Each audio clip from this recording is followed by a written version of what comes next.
শ্রদ্ধার সাথে বলি, নামাজ তো মসজিদে পড়ছে আল্লাহর হুকুম, নারীর ইজ্জতকে পাঠানো ওটা কি আল্লাহর হুকুম নয়? 100টা মেয়ে যদি পেটের জ্বালায় দেহ বিক্রি করে, তার মধ্যে 60 থেকে 70টা আছে মুসলমান মেয়ে। লজ্জা!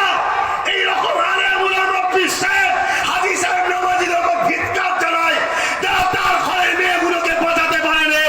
অথচ আসুন একটা বার আমার সাথ দেন, ওসব সম্পত্তির 22,000 কোটি টাকা আছে, ওই টাকা যদি আমার কওমের মেয়েদেরকে দেওয়া হয়, আমার কওমকে দেওয়া হয়, একটা কাউকে এই বাংলা জমিনে পেটের জ্বালায় দেহ বিক্রি করতে হবে না, ঠিক না বেঠে?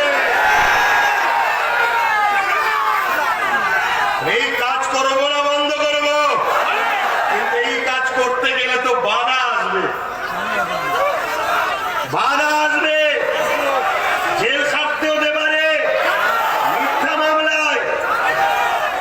এই বুঝছেন না, বলেন না, পারবেন? আমি তো তৈরি আছি, একবার গেলেই সাহাবাদের সুন্নাত পালন হবে, জেলে গেলে সাহাবাদের সুন্নাত পালন হবে। কারণ আমরা আবু জেহেলের দলে নয়, আমরা ইমামে হোসাইনের দলে। জোরে বলো সুবহানাল্লাহ। আমরা ফেরাউনের দলে নয়, আমরা তো গরিবের নওয়াজের দলে। জোরে বলো সুবহানাল্লাহ। আমরা তো নমরুদের দলে নয়, আমরা তো মুজাদ্দিদ জামান আবু বকরের দলে। জোরে বলো সুবহানাল্লাহ। তাহলে আমরা ন্যায়ের পক্ষে, সত্যের পক্ষে, ইনসাফের পক্ষে, মানবতার পক্ষে। আমরা জেলে গেলে সাহাবাদের সুন্নাত পালন হবে।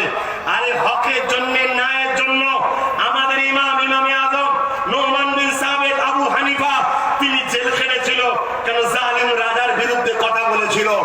এত অসুবিধা কি আছে ভাই? কিন্তু তা বলে অন্যায়কে কখনো মেনে লিয়া জোরে বলুন যাবে? তাই আজ এ লড়াই চালিয়ে যাব না বন্ধ করব? আমার দিক দিয়ে ঠিক আছে, আপনারা কি বলছেন বলেন? আপনারা কি বলছেন? হাত তুলে আপনারা কি বলছেন? আমাকে এগিয়ে যেতে বলছেন তো? এগিয়ে যেতে বলছেন তো নাকি?